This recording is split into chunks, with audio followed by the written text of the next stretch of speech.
বিসমিল্লাহির রহমানির রহিম। আসসালামু আলাইকুম সকল ভাই ও বোনেরা। আজকে যে বিষয়টি নিয়ে কথা বলবো, আল্লাহ সুবহানাহু ওয়া তাআলা আমাদেরকে একটি মেসেজ দিয়েছেন যে আমাদের যে অঙ্গ আছে শরীরের, কর্ণ, চক্ষু, অন্তর, হাত, পা, এগুলি আমাদের নিজের বিরুদ্ধে সাক্ষী দেবে আমাদের কৃতকর্মের জন্য।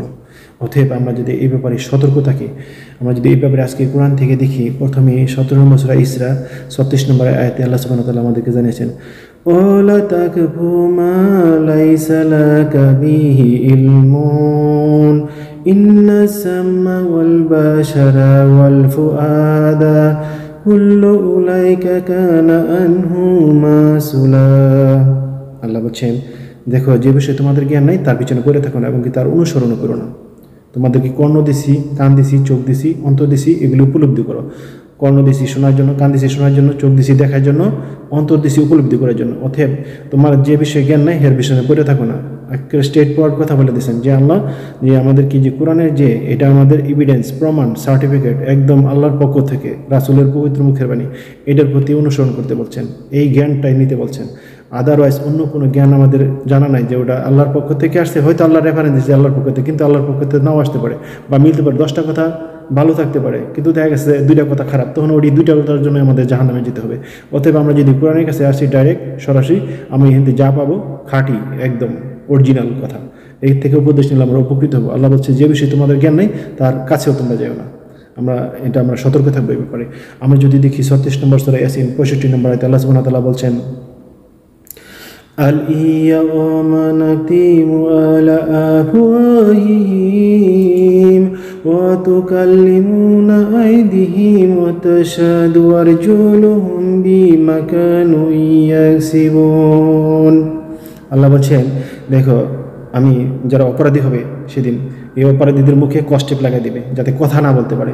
তখন তার এই হাত যে দুনিয়াতে কি কাজ করলো, কি তো খারাপ কাজ করলো না ভালো কাজ, মানে খারাপ যদি অনেক এই হাত দ্বারে কিন্তু খারাপ কাজ করে থাকে, যত ধরনের অন্যায় হাত দ্বারাই হয়ে থাকে বেশিরভাগ। এই জন্যেই হাত আল্লাহর সাথে তার এই অপকর্মের সাক্ষী দেবে। এই আমাদের অঙ্গ হাত, এই 2টা হাত আমাদের আল্লাহর সাথে কথা বলবেন, যে আমাদের অপকর্ম আল্লাহর কাছে প্রকাশ করে দেবেন। সেদিন আল্লাহ তার এই হাতের জবান খুলে দিবেন। আর আমাদের পা তার কৃতকর্মেরও সাক্ষী দেন, পারও জবান খুলে দেওয়া হবে। যে পা দিয়ে কেউ যদি খারাপ কাজে যায় এটাও তার সেদিনকে প্রকাশ হয়ে যাবে। আল্লাহ সুবহানাহু ওয়া তাআলা এটা বলছেন, যখন একাকী অবস্থায় আল্লাহ সুবহানাহু ওয়া তাআলার নিকট আমরা উপস্থিত হব। আমরা যদি দেখি 41 নম্বর সূরা হামিম সূরা 20 এবং কি 41 নম্বর আয়াতে আল্লাহ বলছেন, যখন এই অপরাধীরা জাহান্নামের কাছে পৌঁছবে তখন তাদের কর্ণ, চক্ষু, ত্বক এগুলি তাদের বিরুদ্ধে সাক্ষী দেবে। আর এটাও বলবে যে অপরাধীরা বলবে যে তোমরা আমাদের বিরুদ্ধে সাক্ষী দিয়েছো কেন, তোমরা তো আমাদের শরীরের একটা পার্ট বা অংশ ছিলে। তখন বলবে যে না, আল্লাহ আমাদেরকে আজকে বাক স্বাধীনতা খুলে দিচ্ছেন যাতে তোমাদের কৃতকর্মের যে তোমরা পাপ করছো এটা প্রকাশ করে দেওয়ার জন্য। আমরা যাতে আমাদের এই অঙ্গ প্রত্যঙ্গগুলিকে সঠিকভাবে যাতে পরিচালনা করতে পারি এই অন্তরের দ্বারা। যেমন আমরা দেখি আমাদের শরীরের যে অঙ্গ প্রত্যঙ্গগুলি আছে এদের জন্য কতই না যত্ন নিই, কত কিছুই না করি, এবং কি কত টাকা খরচ করে কত কিছু যত্ন করি আমাদের শরীরের এই অঙ্গ প্রত্যঙ্গগুলি, চোখ, কর্ণ, ত্বক এবং কি হাত পা, এগুলির জন্য কত টাকা খরচ করি শরীরে, মানে করার জন্য। কিন্তু এইগুলি আমাদের উচিত অন্তরের যত্ন নিয়ে এই অঙ্গ প্রত্যঙ্গগুলিকে সঠিকভাবে ড্রাইভ করা, পরিচালনা করা, এগুলি সঠিকভাবে পরিচালনা করা। আমাদের অন্তরের আগে যত্ন নিতে হবে, মাইন্ডসেট পরিবর্তন করতে হবে। আমাদের কোরআনের মাইন্ডসেট যদি আমরা তৈরি করতে পারি তাহলে আমাদের এগুলি অন্তরের যত্ন নেওয়া হবে, তাহলে আমরা এগুলি টেক কেয়ার করতে পারবো এবং সঠিকভাবে ড্রাইভ করতে পারবো হাত পায়ের। আমি একজনের জিনিস পরে থাকলে আমি খাবো না, কারণ আমি জানি এটা অন্যায়, পাপ। কারণ আমি এটা অন্তরের, যখন আমার এটা পরিষ্কার থাকবে তখন আমি এই কাজটা করবো না।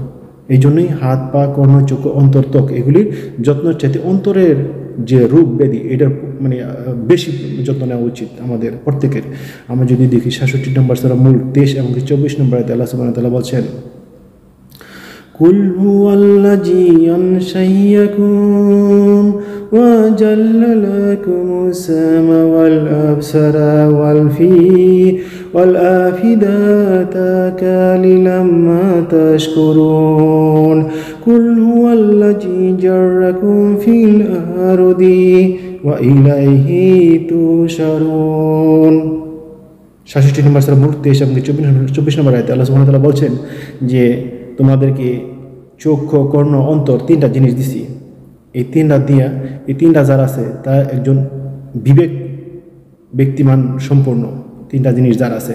অতএব এই তিনটা তোমরা